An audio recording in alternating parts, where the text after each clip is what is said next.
আসসালামু আলাইকুম, স্বাগত জানাচ্ছি আরটিভি রাতের সংবাদে। আপনাদের সঙ্গে আছি আমি ফারজানা তানি। সাবেক প্রধানমন্ত্রী ও বিএনপি চেয়ারপারসন বেগম খালেদা জিয়ার দ্রুত সুস্থতা কামনা করে দেশবাসীর কাছে দোয়া চেয়েছেন প্রধান উপদেষ্টা অধ্যাপক ডক্টর মোহাম্মদ ইউনূস। তিনি নিয়মিতভাবে বেগম খালেদা জিয়ার স্বাস্থ্যের অগ্রগতি সম্পর্কে খোঁজ খবর রাখছেন এবং প্রয়োজনীয় সব চিকিৎসা সহায়তা নিশ্চিত করতে সংশ্লিষ্ট সবাইকে নির্দেশ দিয়েছেন। শুক্রবার প্রধান উপদেষ্টা প্রেস উইং থেকে পাঠানো এক বার্তায় এই তথ্য জানানো হয়। প্রধান উপদেষ্টা বলেন, বেগম খালেদা জিয়ার চিকিৎসায় প্রয়োজনীয় সব ধরনের সহযোগিতা দিতে প্রস্তুত সরকার।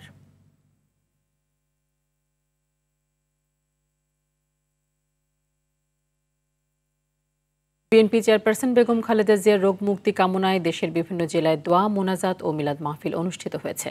বরিশাল, খুলনা, নোয়াখালী, নেত্রকোনা, মাদারীপুর ও হবিগঞ্জে বাদ-জুমা বেগম জিয়ার রোগমুক্তি ও দীর্ঘায়ু কামনা করে দোয়া করেন দলটির নেতাকর্মীরা। প্রতিনিধিদের পাঠানো তথ্য ও চিত্রে আরও জানাচ্ছেন আব্দুল হামিদ।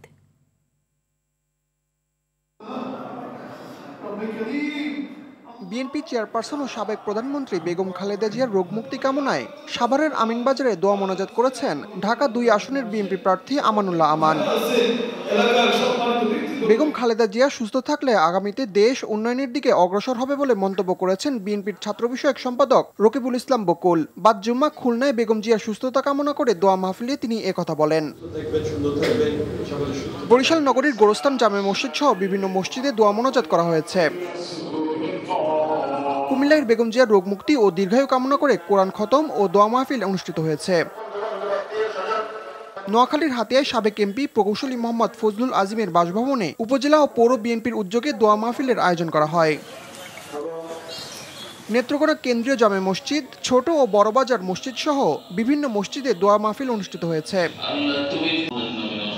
বানিয়াচং হাসান মঞ্জিল জামে মসজিদে হবিগঞ্জ ২ আসনের বিএনপি মনোনীত প্রার্থী ডক্টর শাখাওয়াত হাসান জীবনের উদ্যোগে বেগম খালেদা জিয়ার রোগ মুক্তি কামনায় দোয়া মাহফিল অনুষ্ঠিত হয়েছে। আব্দুল হামিদ, আরটিভি। সামাজিক যোগাযোগ মাধ্যমে অপপ্রচার চালিয়ে নৈরাজ্য সৃষ্টির চেষ্টা চলছে বলে আশঙ্কা করেছেন বিএনপির মহাসচিব মির্জা ফখরুল ইসলাম আলমগীর। ১৫ বছরে ফ্যাসিবাদ আমলে গণমাধ্যম ধ্বংস করা হয়েছে মন্তব্য করে তিনি সাংবাদিকদের রাজনৈতিক দলের লেজুরবৃত্তি না করার আহ্বান জানান। এছাড়া বেগম খালেদা জিয়ার রোগ মুক্তি কামনায় দেশবাসীর কাছে দোয়া চান বিএনপি মহাসচিব। আরও জানাচ্ছেন রুদ্র রফিক। রাজধানীর নয়াপল্টনে জুমার নামাজ শেষে বিএনপি চেয়ারপারসন ও সাবেক প্রধানমন্ত্রী বেগম খালেদা জিয়ার রোগ মুক্তি কামনায় দোয়া ও মোনাজাত করা হয়। এতে যোগ দেন বিএনপির শীর্ষ নেতারা। বেগম খালেদা জিয়া সুস্থ হয়ে যেন আবারও দেশের মানুষের সেবা করতে পারে সেজন্য দেশবাসীর কাছে দোয়া চান দলের মহাসচিব মির্জা ফখরুল ইসলাম আলমগীর। গতকাল রাতেই ডাক্তাররা বলেছেন যে তার শারীরিক অবস্থা অত্যন্ত সংকটময়। আল্লাহ যেন তাকে সম্পূর্ণ সুস্থ করে দেন, সুস্থ অবস্থায় আবার জনগণের মাঝে ফিরে এসে তাকে দেশের মানুষের কাজ করার সুযোগ তৈরি করে দেন। এর আগে জাতীয় প্রেস ক্লাবে ফেডারেল সাংবাদিক ইউনিয়নের দ্বিবার্ষিক সম্মেলনে যোগ দেন তিনি। বলেন, গণতন্ত্রের অগ্রযাত্রাকে বাধাগ্রস্ত করতে সামাজিক যোগাযোগ মাধ্যমকে ব্যবহার করা হচ্ছে। এক ধরনের একটা নৈরাজ্য সৃষ্টি করবার চেষ্টা চলছে, মব ভায়োলেন্স তৈরি করা হচ্ছে, মানুষের বিরুদ্ধে মিথ্যা প্রচারণা করা হচ্ছে, একজন মানুষকে ভিন্নভাবে প্রচার করা হচ্ছে, যা নিঃসন্দেহে আমাদের গণতান্ত্রিক যে যাত্রা সেই যাত্রাতে কিন্তু আমরা বাধাগ্রস্ত হচ্ছি। বিএনপি ক্ষমতায় গেলে মত প্রকাশের স্বাধীনতা নিশ্চিত করা হবে বলেও জানান মির্জা ফখরুল ইসলাম আলমগীর। কোন দলের লেজুবৃত্তি না করে আপনাদেরকে দাওয়াতে দাঁড়িয়ে দেখবেন যে আপনার অধিকারটাকে আপনি আদায় করতে পারবেন। রুদ্র রফিক, আরটিভি, ঢাকা। আগামী নির্বাচনে জামায়াত নির্বাচিত হলে বিএনপি সহ ফ্যাসিবাদ বিরোধী সব রাজনৈতিক দলকে নিয়ে সরকার গঠন করবে বলে অঙ্গীকার ব্যক্ত করেন দলটির আমির ডাক্তার শফিকুর রহমান। তিনি বলেন, দেশ থেকে এখনও ফ্যাসিবাদ দূর হয়নি। দলটির সেক্রেটারি জেনারেল মিয়া গোলাম পারওয়ার রাষ্ট্রের মৌলিক বিষয়ে রাজনৈতিক দলগুলোকে ঐক্যবদ্ধ থাকার আহ্বান জানান। সকালে রাজধানীতে আলাদা দুটি অনুষ্ঠানে এসব কথা বলেন তারা। বিস্তারিত মোহাম্মদ সাইমের রিপোর্টে। রাজধানীর ভাসানটেকে ঢাকা ১৭ আসনের জামায়াতে ইসলামী মনোনীত সংসদ সদস্য প্রার্থী ডাক্তার এস.এম. খলিদুজ্জামানের আয়োজনে যুব, ছাত্র ও নাগরিক গণসমাবেশ হয়। এতে দলটির আমির বলেন, পুরনো ফর্মুলায় আর বাংলাদেশ চলবে না। পুরানা বস্তা পচা দুর্গন্ধময় সেই রাজনীতি আর চায় না। এই রাজনীতির আমূল পরিবর্তন চায়। এ সময় চাঁদাবাজি দলবাজি প্রসঙ্গ টেনে তিনি বলেন, দেশ থেকে এখনো ফ্যাসিবাদ দূর হয়নি। ফ্যাসিবাদ বাংলাদেশে রয়ে গিয়েছে। ফ্যাসিবাদীদের কিছু লক্ষণ আছে। 1 নম্বর লক্ষণ হচ্ছে দুর্নীতি, 2 নম্বর লক্ষণ হচ্ছে চাঁদাবাজি, 3 নম্বর লক্ষণ হচ্ছে দখলদারি, 4র্থ লক্ষণ হচ্ছে মা বোনদের ইজ্জত নিয়ে টানাটানি, 5ম লক্ষণ হচ্ছে দেশকে গায়ের জুড়ে অস্থির করার অশনি সংকেত। সকল লক্ষণ আজকে বিদ্যমান। এদিকে জাতীয় প্রেস ক্লাবে বাংলাদেশ ফেডারেল সাংবাদিক ইউনিয়নের দ্বিবার্ষিক কাউন্সিলে দলটির সেক্রেটারি জেনারেল বলেন, দুর্নীতিমুক্ত দেশ গড়তে সব রাজনৈতিক দলই একমত। কিছু কমন ইস্যুতে একটা ন্যাশনাল কনসেনসাস থাকতে হবে, যাতে জাতির কঠিন সময়ে আমরা রাজপথে ফ্যাসিবাদ বিরোধী আন্দোলনের মতো একটা সময় দাঁড়াতে পারি। তার মধ্যে প্রথম হচ্ছে যে আমাদের এই বাংলাদেশকে আমরা একটা corruption free country, corruption free একটা ইকোনমি হিসেবে গড়তে চাই। এ ব্যাপারে তো বিএনপি জামাত সহ কোনো দলের মধ্যে তো দ্বিমত নেই। দেশে সামাজিক ন্যায় বিচার প্রতিষ্ঠা করতে দেশের সব মানুষকে এগিয়ে আসার আহ্বান জানান Mia Golam Parwar. Mohammad Sayem, RTV, Dhaka. Level playing field নিশ্চিত না করায় জামায়াতের প্রার্থীর প্রচারণায় প্রতিপক্ষ গুলি চালাচ্ছে বলে মন্তব্য করেছেন জামায়াতের ইসলামীর কেন্দ্রীয় কর্মপরিষদ সদস্য ও ঢাকা মহানগরী দক্ষিণের নায়েবে আমির অ্যাডভোকেট ডক্টর হেলাল উদ্দিন। শুক্রবার সকালে বাংলাদেশ জামায়াতে ইসলামী মতিঝিল পূর্ব থানা আয়োজিত ফ্রি মেডিকেল ক্যাম্পের উদ্বোধনী অনুষ্ঠানে তিনি এসব কথা বলেন। এ সময় তিনি আরও বলেন, জামায়াতে ইসলামী প্রতিহিংসার রাজনীতি করে না, গণমানুষের কল্যাণের রাজনীতি করে। তিনি বলেন, যারা প্রতিহিংসার রাজনীতি করে তারাই প্রতিপক্ষের নির্বাচনী প্রচারণায় হামলা চালায়, বাধা সৃষ্টি করে। পাবনা 4 আসনে জামায়াত মনোনীত প্রার্থীর প্রচারণায় গুলি করার ঘটনায় তীব্র নিন্দা জানান তিনি।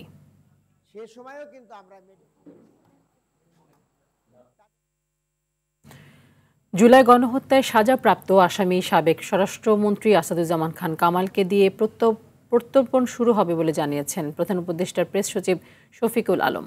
শুক্রবার সকালে নিজের ভেরিফাইড ফেসবুক আইডিতে এক পোস্টে তিনি কথা বলেন। শফিকুল আলম লেখেন, দণ্ডিত শেখ হাসিনার প্রত্যর্পণের বিষয়ে বাংলাদেশের অনুরোধ খতিয়ে দেখছে ভারত। তবে প্রত্যর্পণের প্রক্রিয়া শুরু হবে সাবেক স্বরাষ্ট্রমন্ত্রী ও সাজাপ্রাপ্ত আসামি আসাদুজ্জামান খান কামালকে দিয়ে।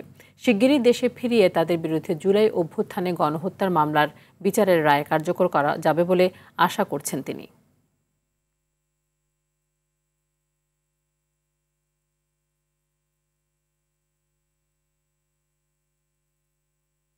কোনো ভয়ঙ্কর ডিক্টেটরশিপই টেকে না, শেখ হাসিনাও টেকেনি উল্লেখ করে প্রধান উপদেষ্টা প্রেস সচিব শফিকুল আলম বলেন, কে সাংবাদিক সংগঠনের নেতা হবেন তাও শেখ হাসিনার আমলে ঠিক করে দেয়া হতো, যা মেনে নিতে হয়েছিল। বিকেলে ঢাকা রিপোর্টার্স ইউনিটিতে শফিকুল কবির মিলনায়তনে অনুসন্ধানী সাংবাদিকতা বিষয়ক পুরস্কার 2025 প্রদান অনুষ্ঠানে তিনি এসব কথা বলেন। এ সময় খ্যাতিমান সাংবাদিক সৈয়দ আবদাল আহমেদের হাতে অতিথিরা সম্মাননা তুলে দেন।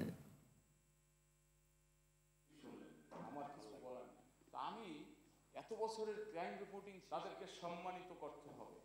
সম্মান যদি আসলে আমি বলতে যাচ্ছি, আমরা রিপোর্ট করেন আপনারাও পুরস্কৃত হবেন। এই সময় সত্যিকার অর্থে আবদাল ভাই অনেকেই ছিলেন যারা আমাদের আলোকবর্তিকা ছিলেন, তারা আমাদেরকে পথ দেখাইছেন এবং আমরা পথটা তাদের কারণে আমরা পথের লাইনেই ছিলাম। আমরা জানতাম হাসিনা পূর্বে কোনো ভয়ঙ্কর ডিক্টেটরশিপই তো থাকে না, হাসিনা থাকে নাই, এবং সে যেই ধরনের মেকানিজম করছে সেগুলোও তো টিকে নাই। ত্রয়োদশ সংসদ নির্বাচনকে সামনে রেখে উপজেলা নির্বাহী কর্মকর্তা পদায়ন নিয়ে প্রশ্ন উঠেছে। পদায়নের স্বচ্ছতার জন্য লটারি পদ্ধতিতে করা হলেও ঢাকার কর্মকর্তাদের অনেকেই এই বিভাগেই পদায়ন পেয়েছেন। এদের মধ্যে আবার অনেকের বিরুদ্ধে রয়েছে আওয়ামী লীগ সম্পৃক্ততার অভিযোগ। এর ফলে নির্বাচনে দায়িত্ব পালনের ক্ষেত্রে তাদের নিরপেক্ষতা নিয়েও প্রশ্ন উঠেছে। তবে জনপ্রশাসন বিশেষজ্ঞরা বলছেন, শতভাগ স্বচ্ছতার ভিত্তিতে সরকার চাইলে বিশেষ কারণে লটারির মাধ্যমে পদায়ন করতে পারে। বিস্তারিত বিল্লাল হোসেনের রিপোর্টে। আসন্ন জাতীয় সংসদ নির্বাচনকে সামনে রেখে জেলা প্রশাসকের পর উপজেলা নির্বাহী কর্মকর্তা পদে বড় রদবদল আনল অন্তর্বর্তী সরকার। ইউএনএদের বদলি প্রদান সংক্রান্ত 2010 সালের পরিপত্র না মেনেই 26 নভেম্বরে প্রজ্ঞাপনে 8 বিভাগের 166 জনকে প্রদান করে জনপ্রশাসন মন্ত্রণালয়। স্বচ্ছতার লক্ষ্যে লটারি পদ্ধতিতে সিনিয়র সহকারী সচিব পদমর্যাদার কর্মকর্তাদের পদায়ন করা হলেও এর স্বচ্ছতা নিয়ে প্রশ্ন তুলেছেন অনেকে। প্রজ্ঞাপনে দেখা যায় ঢাকা জেলা প্রশাসকের কার্যালয়ের গুরুত্বপূর্ণ দপ্তরে 29 জনের মধ্যে 15 জনই এই বিভাগে পদায়ন পেয়েছেন, অথচ অন্য 7টি বিভাগের কর্মকর্তারা ঢাকায় ততটা পদায়ন পাননি। যোগদানের আগেই ছাত্রলীগ সংশ্লিষ্টতার অভিযোগে সমালোচনার ঝড় উঠেছে সোনারগাঁও উপজেলার নবনিযুক্ত ইউনো শাহ মোহাম্মদ জুবাইরকে ঘিরে। চট্টগ্রাম বিশ্ববিদ্যালয়ের 2014 সালের 12 জানুয়ারি শিবির নেতা মামুন হোসেনকে হত্যা মামলার প্রধান আসামি তৎকালীন বিশ্ববিদ্যালয়ের ছাত্রলীগ সভাপতি মামুনুল হককে করা হয়েছে ফেনী পৌরসভার প্রধান নির্বাহী কর্মকর্তা। এছাড়াও নিজ জেলা নাটোরে পদায়ন পেয়েছেন নলডাঙ্গার ইউনো নুরুল আমিন রুবেল। 14 গ্রামে পদায়ন পাওয়া আল ইমরানের নিজ জেলা কুমিল্লার ব্রাহ্মণপাড়ায় আছে মাতৃত্বকালীন ছুটিতে থাকা কয়েকজন। লটারির মাধ্যমে একই ব্যক্তি লোভনীয় জায়গায় পদায়ন পাওয়ায় লটারি প্রশ্নবিদ্ধ বলে মনে করেন জনপ্রশাসন বিশেষজ্ঞরা। এখন যদি লটারিতে এসে যায় তাইলে তো কিছু করার নাই, আর যদি লটারিতে অস্বচ্ছ হয় তাইলে তো অন্যায় হয়েছে। নিজ জেলা পাওয়ার কথা না, এটা হলে বেআইনি হয়েছে, একেবারে বেআইনি হয়েছে। অ্যাডমিন, পুলিশ আর জুডিশিয়ারি এরা আপনার নিজ জেলায় এবং শ্বশুরের জেলায় পোস্টিং পায় না, এটা হলে অন্যায় হয়েছে। এটা হলে গ্রস ভায়োলেশন হয়েছে। প্রশাসনের জন্য তো আপনার লটারি কোনো সমাধান না, যেখানে স্বচ্ছতা এবং নিরপেক্ষতা প্রশ্নবিদ্ধ, সেখানে তারা স্বচ্ছতা নিরপেক্ষতা প্রমাণের জন্যই লটারির আশ্রয় নিচ্ছে। এই লটারিও যদি প্রশ্নবিদ্ধ হয় তাহলে তো আর কিছু বলার থাকে না। এ বিষয়ে একাধিকবার জনপ্রশাসন সচিব মোহাম্মদ এহসানুল হকের সাথে যোগাযোগ করা হলেও কথা বলেননি তিনি। বিল্লাল হোসেন, RTV, ঢাকা। চীনা বিনিয়োগকারীরা বাংলাদেশের সবুজ প্রযুক্তি, পাট, টেক্সটাইল ও ওষুধ খাতে বিনিয়োগে আগ্রহী বলে জানিয়েছেন চায়না এক্সপোর্ট ইম্পোর্ট ব্যাংকের ভাইস প্রেসিডেন্ট ইয়াং ডংনিং। বৃহস্পতিবার রাষ্ট্রীয় অতিথি ভবন যমুনায় প্রধান উপদেষ্টার সঙ্গে বৈঠকে এই আগ্রহের কথা জানান সফররত ভাইস প্রেসিডেন্ট। বৈঠকে ইয়াং ডংনিং বলেন, দীর্ঘদিন ধরে চীন বাংলাদেশের বৃহৎ অবকাঠামো প্রকল্পে বিনিয়োগ করে আসলেও এখন তারা ক্রমশ মনোযোগ দিচ্ছে গুরুত্বপূর্ণ উৎপাদন খাতে। প্রধান উপদেষ্টা ডক্টর মোহাম্মদ ইউনুস চীনের এই আগ্রহকে স্বাগত জানিয়ে বলেন, দেশটির বিনিয়োগ বাংলাদেশকে একটি শক্তিশালী উৎপাদন কেন্দ্র হিসেবে গড়ে তুলতে সহায়ক হবে, যা উন্নত দেশ সহ চীনে রপ্তানিযোগ্য পণ্য উৎপাদন করতে পারবে। বেঁচে থাকার জন্য যে খাবার, সে খাবারেই যদি থাকে বিষ, তবে বেঁচে থাকাই যেন চ্যালেঞ্জ। সবজি তাজা রাখা, ফল পাকানো থেকে শুরু করে দৈনন্দিন প্রায় প্রতিটি খাবারেই ব্যবহৃত হচ্ছে রাসায়নিক দ্রব্য, মেশানো হচ্ছে কাপড়ের রঙও। বিশেষজ্ঞরা বলছেন, ভেজাল খাদ্যের কারণে প্রতিদিনই ক্যান্সার সহ নানা মরণঘাতী রোগে আক্রান্ত হচ্ছে মানুষ। আব্দুর রহিমের রিপোর্ট, ছবি তুলেছেন নাজমুল হোসেন সাইমন। বাঁচার জন্য যে খাদ্যের প্রয়োজন, সেই খাদ্যই যেন এখন পরিণত হয়েছে নীরব ঘাতকে। চাল, ডাল, আটা, দুধ, মাছ, মাংস সহ কোনো কিছুই এখন আর ভেজাল মুক্ত নেই। শিশু খাদ্য থেকে জীবন রক্ষাকারী ওষুধ, সবখানেই মিলছে মারাত্মক সব ক্ষতিকর রাসায়নিক উপাদান। ফলাফল হিসাবে মানবদেহে সৃষ্ট হচ্ছে ক্যান্সার, কিডনি ও লিভারের মতো জটিল রোগ। বাংলাদেশ নিরাপদ খাদ্য কর্তৃপক্ষের গবেষণা বলছে, সারা দেশ থেকে সংগৃহীত খাদ্য নমুনার 52% দূষিত। ভেজাল রোধে আইন থাকলেও নেই যথাযথ প্রয়োগ, তাই প্রতিনিয়তই প্রতারিত হচ্ছে জনগণ। ক্রমবর্ধমান হারে বাড়ছে ভেজালের দৌরাত্ম্য। বিভিন্ন রকম টেস্ট রিপোর্ট এবং গবেষণায় দেখা গেছে যে আমাদের চাল থেকে শুরু করে আমাদের সবজি থেকে শুরু করে অনেক কিছুর মধ্যে কিন্তু হেভি মেটাল পাওয়া যাচ্ছে। এই ধরনের অপরাধের সাথে যে ব্যবসায়ীরা জড়িত, এটা তারা শিশু হত্যার দায়ে জড়িত বলে আমি বলবো। সেই জায়গাগুলোতে এখানে এইসব ক্ষেত্রে আমার মনে হয় যে স্পেশাল পাওয়ার অ্যাক্ট থেকে শুরু করে সরকারের যে আইনগুলো আছে সেখানে কঠোর ব্যবস্থা নেওয়া দরকার বলে আমি মনে করি। বিএসটিআই মনিটরিংয়ের মাধ্যমে নিয়ন্ত্রণের কথা বললেও তাদের চোখ ফাঁকি দিয়েই চলছে এমন কারবার। কাঁচা বাজারে মাছ, মাংস, এগুলো কিন্তু দেখার দায়িত্ব আমাদের না। তারপরেও আমরা অনেক সময় আপনার ভোক্তার কথা চিন্তা করে আমরা অনেক সময় ফরমালিন টেস্ট করি। কার্বাইড দিয়ে ফল পাকানো, গ্রোথ হরমোন ইউজ করা, ইথোফেন, এটা 3 মাস আগে যদি ব্যবহার না করে, এটা কিন্তু আলটিমেটলি যে ফলমূলই খান, এটা কিন্তু ইফেক্টটা আমাদের শরীরে চলে আসবে। জনস্বাস্থ্য বিশেষজ্ঞরা বলছেন, ভেজাল ও মানহীন পণ্য রোধে একাধিক কর্তৃপক্ষ থাকলেও নেই সমন্বিত প্রচেষ্টা। এই সমস্ত খাদ্য ভেজালের জন্য ইমিডিয়েট করে হচ্ছে বমি হবে, ডায়রিয়া হবে, শরীরের লিভারটা নষ্ট হয়, ক্যান্সার হতে পারে, আপনার স্টোমাকে ক্যান্সার হতে পারে। এই ধরনের যে দীর্ঘমেয়াদী ক্ষতি সেটা আপনার এইটা শরীরের যে কোনো অংশে ক্ষতি হতে পারে।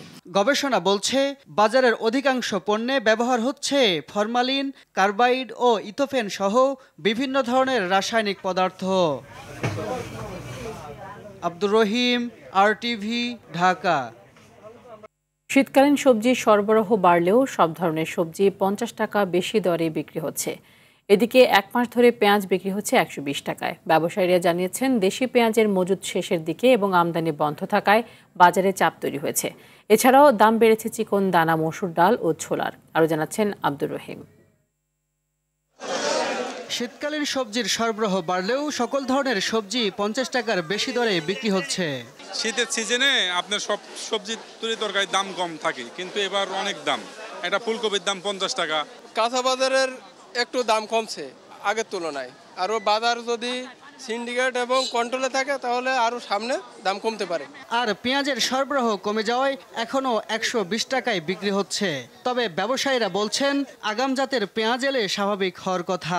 জীবন তো আপনার নতুন পেঁয়াজ মার্কেটে আমদানি জীবন না হয়েছে, টুকটাক 2-4 বস্তা কিচ্ছু হইতো না। জীবন তো আপনার গাড়ি না আসছে, জীবন তো বাজার নিয়ন্ত্রণ আসবো না। অন্যদিকে দাম কমেছে মোটা চাল ও ডিমের। দাম কমে মোটা চাল 55 টাকা এবং ডিম ডজন প্রতি 120 টাকায় বিক্রি হয়েছে। এদিকে গত সপ্তাহের তুলনায় দাম বেড়েছে মসুর ডাল, ছোলা ও ময়দার। দাম বেড়ে মসুর ডাল 160 টাকা, ছোলা 110 টাকায় বিক্রি হয়েছে। তবে আগের দামেই বিক্রি হয়েছে ব্রয়লার ও সোনালী মুরগি। আব্দুর রহিম, RTV, ঢাকা। লোককথার প্রখ্যাত চরিত্র সিন্ডারেলা এবার মঞ্চে এনেছে স্কলাস্টিকা, গুলশান ও বনানী জুনিয়র শাখা। স্কলাস্টিকার উত্তরা সিনিয়র শাখার STM মিলনায়তনে শুক্রবার সন্ধ্যায় নাটকটি মঞ্চস্থ হয়। স্কুলের প্রতিষ্ঠাতা ইয়াসমিন মুর্শেদের স্মৃতির প্রতি উৎসর্গ করা এই বার্ষিক নাট্যানুষ্ঠানের প্রধান অতিথি ছিলেন প্রখ্যাত অভিনেত্রী ও মিডিয়া ব্যক্তিত্ব ত্রোপা মজুমদার। এছাড়া বক্তব্য দেন স্কলাস্টিকা বনানী এবং গুলশান জুনিয়র শাখার প্রিন্সিপাল সৈয়দা ফারদাহ ফারহানা আলম। অনুষ্ঠানটি সঞ্চালনা করেন স্কলাস্টিকা বনানী এবং গুলশান জুনিয়র শাখার একাডেমিক সুপারভাইজার শারমিন মোশাররফ।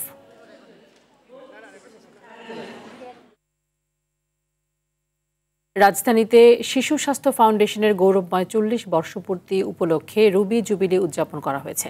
সন্ধ্যায় ঢাকা ক্লাবে ডাক্তার M.R. খান প্রতিষ্ঠিত এই ফাউন্ডেশনের বর্ষপূর্তি উদযাপন করা হয়। আয়োজিত অনুষ্ঠানে পররাষ্ট্র উপদেষ্টা তৌহিদ হোসেন, স্বাস্থ্য ও পরিবার কল্যাণ মন্ত্রণালয়ের অতিরিক্ত সচিব মাহবুব আলম, শিশু স্বাস্থ্য ফাউন্ডেশনের সভাপতি ডাক্তার ম্যান্ডি করিম, সহসভাপতি শেখ মোয়াজ্জেম হোসেন, ট্রেজারার ওবায়দুল কবির খান সহ অন্যান্যরা উপস্থিত ছিলেন।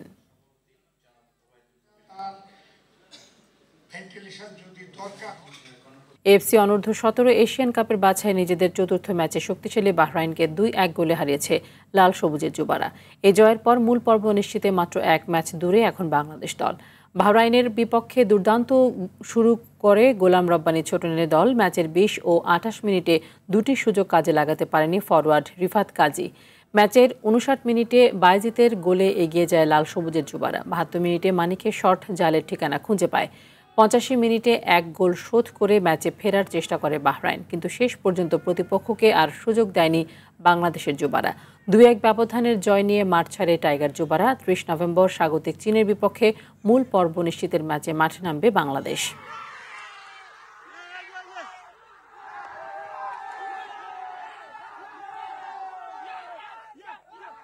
বাহরাইন অনেক শক্তিশালী ফুটবল দল, তাদের ফুটবল ঐতিহ্য অনেক ভালো।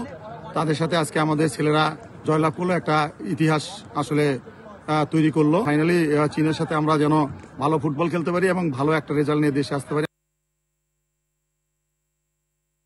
আয়ারল্যান্ডের বিপক্ষে সিরিজের দ্বিতীয় টি-20তে কাল মাঠে নামবে বাংলাদেশ। চট্টগ্রামের সাগরিকায় ম্যাচ শুরু শনিবার সন্ধ্যা 6টায়। প্রথম ম্যাচে বাজেভাবে হেরে ব্যাকফুটে থাকা বাংলাদেশ চাইবে সিরিজ হারের লজ্জা এড়াতে। সিরিজের সমতায় ফিরতে এই ম্যাচে জয়ের বিকল্প নেই লিটন দাসের দলের সামনে। সাগরিকার ব্যাটিং সহায়ক উইকেটে ব্যাটারদের বাজে পারফরমেন্সের পর টিম ম্যানেজমেন্টে আছে দুশ্চিন্তা।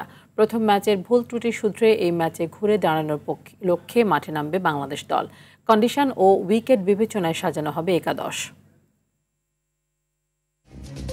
রাতের সংবাদ এ পর্যন্তই। মধ্যরাতের সংবাদ 1টায় দেখার আমন্ত্রণ রইল। ধন্যবাদ সবাইকে।